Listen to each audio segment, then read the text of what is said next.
I also had a meeting with the initiative's organizers, and we take this opportunity to thank them again for the discussion and to express full appreciation for their true civic commitment. This European Citizens Initiative gathered truly broad support from EU institutions, from national governments, and of course from civil society.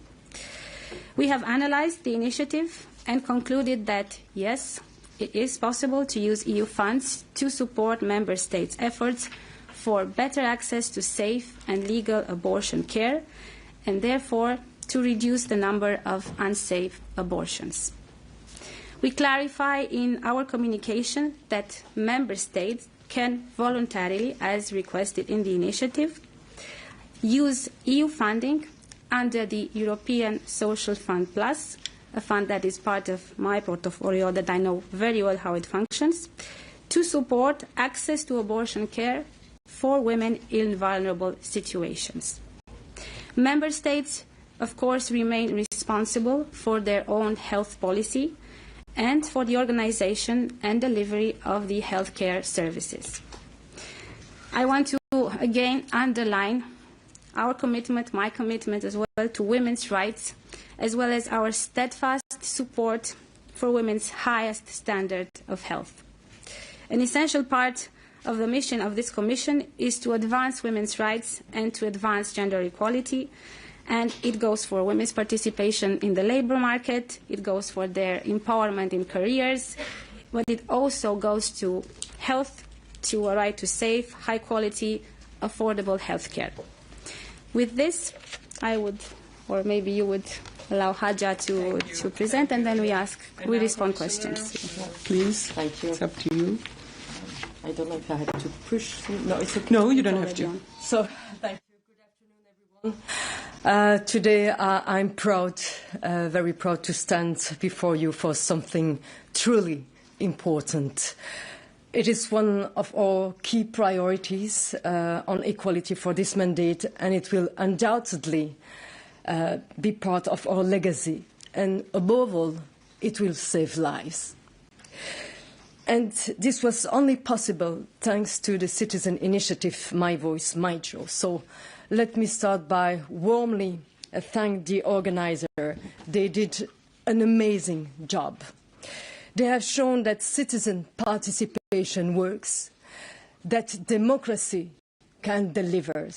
For months, they built support across Europe around one clear goal: safe abortion for every woman in our union. And I have to say that I remember it like it was yesterday. The organizers came with a box full of letters and signatures in my office. I still have it, by the way. And their message was very clear and at the same time smart. Their message was a clear request: access to safe abortion for every woman in Europe, no matter where she lives, no matter how much money she earned. And smart because they respected the treaties. They knew health policy is a national competence, and the Commission has limited room to act. But we can support member states. We can accompany them towards a more equal Europe.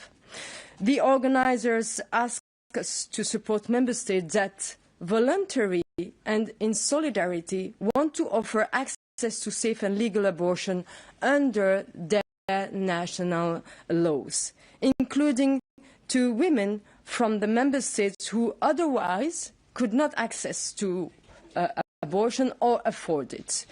And we worked hard, I have to say, we worked hard to give an answer that is just as clear and just as smart. And here it is. From now on, we are granting member states the possibility to use EU funding, the European Social Fund, to improve access to abortion. This means support women who need to travel, support women in their own country, support women in remote areas and support women without financial means. In practice, it means women will have better access to safe abortion care, any vulnerable women anywhere in Europe. And this is groundbreaking. We are putting the tools on the table, but now it is up to the member states to use them. And, of course, we are ready to support them in accessing these funds. The European Social Funds Plus is a shared management, a share managed fund, both by the Commission and the member states. EU money is made available to member states to enhance access to affordable abortion, while member states ensure the funds reach women seeking safe and accessible abortion. And I want to thank all those who supported this initiative, and in particular the European Parliament, for their clear backing. And my fellow commissioner, of course, for the constructive discussion that led to this strong and respectful outcome. This decision will change lives. And again, thank you to the organisers. We have walked this road together, and we will stay, of course, by your side. Yes, it has been a long journey, but it is not the end of the story.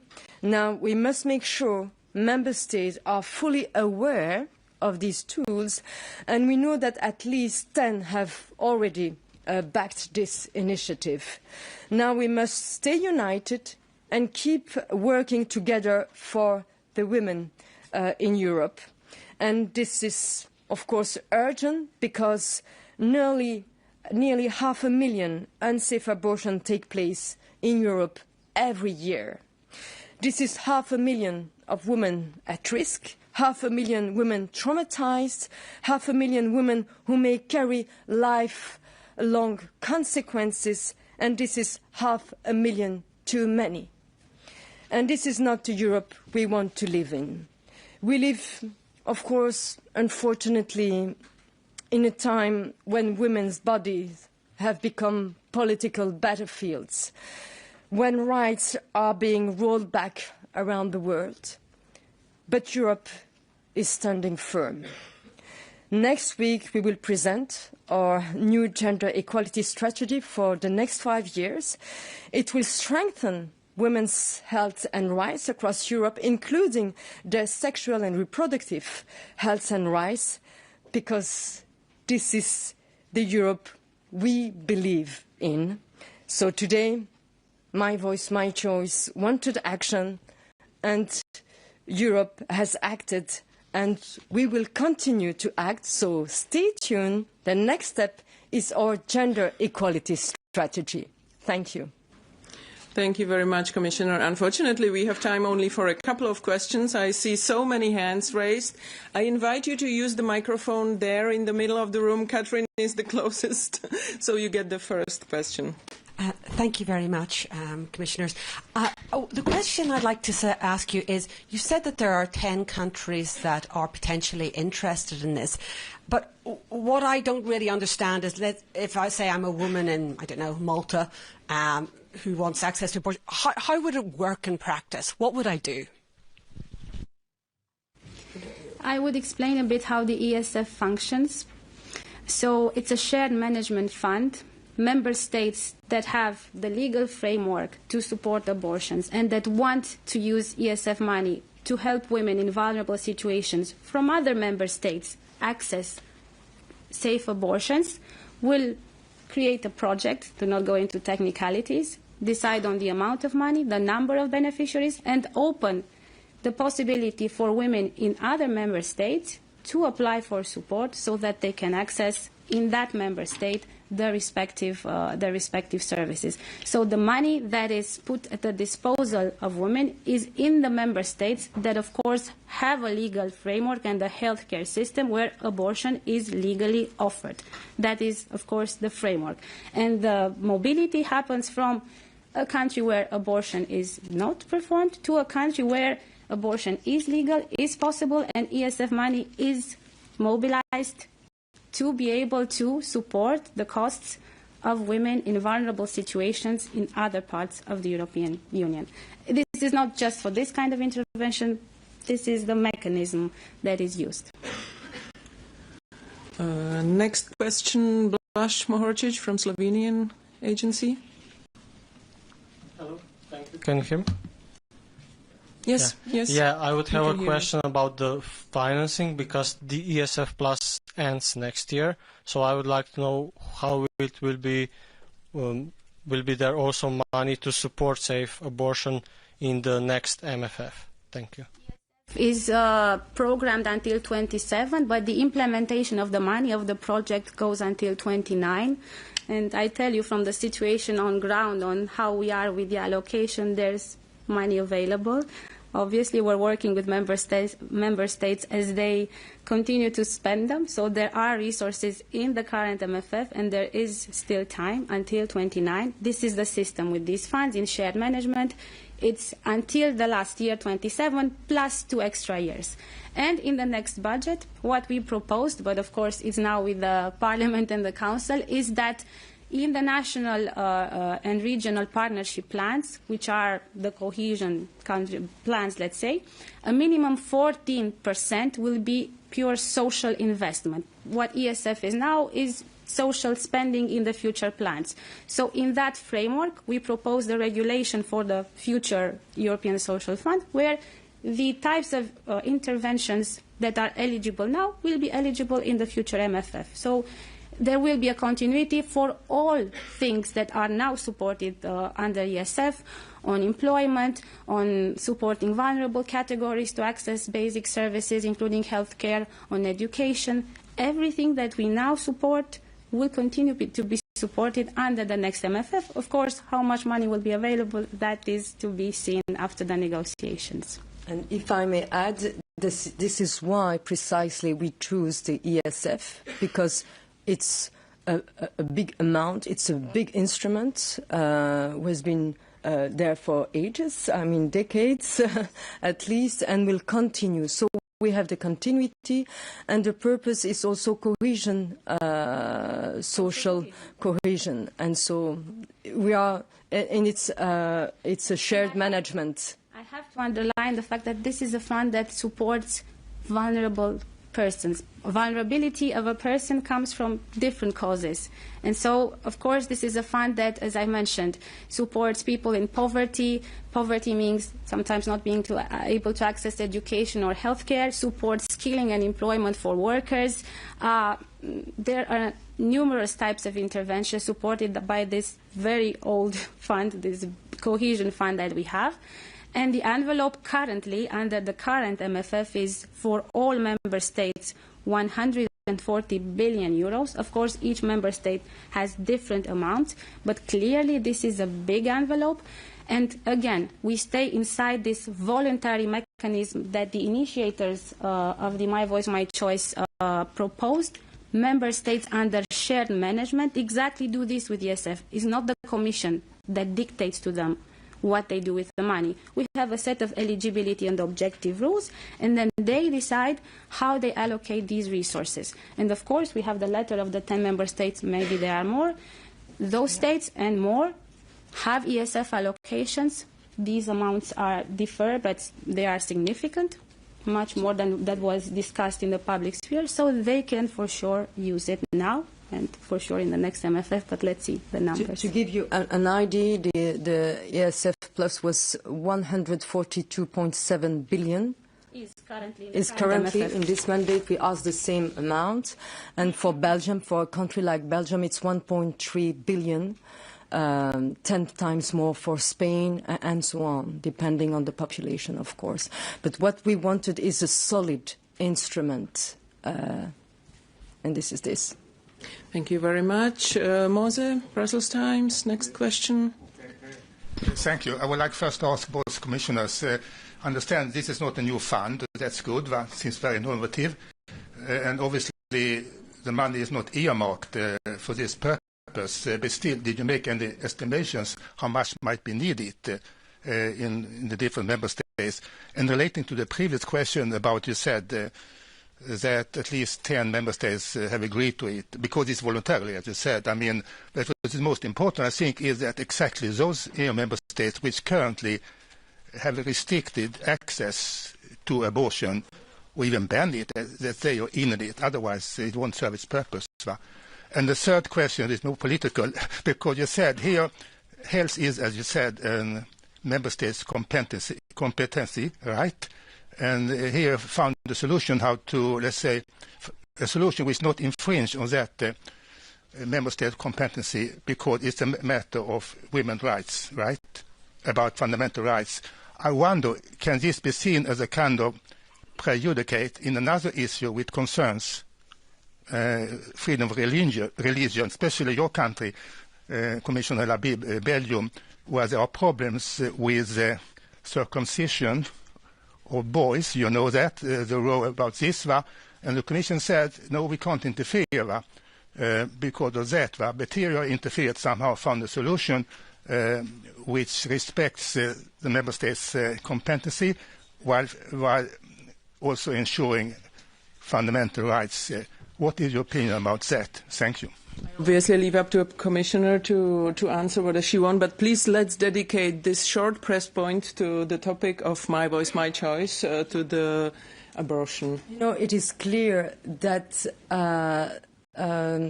health care policy, the way the member states organize their healthcare system, is under their responsibility. We are not trying to create a new law, a kind of European law. We are fully respecting the treaties and this famous Article 168 that we know by heart, which is very clear that it is up to the member state. That's why we propose this instrument. It is up to the member state to decide if they want to use it. And I'm sure many member states will use it. We will show them the way. We will accompany them. We will communicate on this. At least 10 member states decided to back this citizen initiative. It doesn't mean that it's only 10 member states. Maybe there are much more, but it was a first row, I have to say. And we are going to communicate how they can use this ESF and how the technical aspect can be managed, but it is up to them. So we are not creating any violation of the treaties and the member states' competence. Thank you. We have time for one more question over there. Hello. Yes. Hi, Umberto Bacchi from Agence France Presse. Just a quick clarification. Is this a new thing that you're granting to member states, a new possibilities, or actually you're just clarifying what was already possible and to do with those funds? Thank you.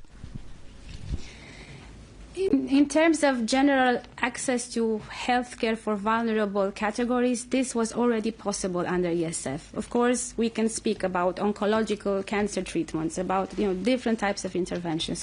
But it is the first time that we are clarifying that yes, indeed, access to this kind of healthcare service, which is safe abortion for women, is possible, eligible, as it is technically said, under ESF. But obviously, the fund is the type of fund that supports already access to healthcare for vulnerable categories from other types of perspectives, I would say. So we clarify, I would say, we clarify that this is possible under this fund. Thank you. Commissioner, would you like to add something? Yeah, I think that it's the first time that we say clearly it can be used for this purpose. It was not used in the past, and so we will accompany the member states who want to use it for that. And we propose a broad scope. I mean, all the costs, movement, transport, and so on. So it is, but of course, it is up to the member states to use it the manner they want, and we will organize. We are ready to share best practice and exchange between member states, following their rules, how they will use it. Thank you very much. Thank you for your attention. Thank you for your time with us, and we wish you a good afternoon.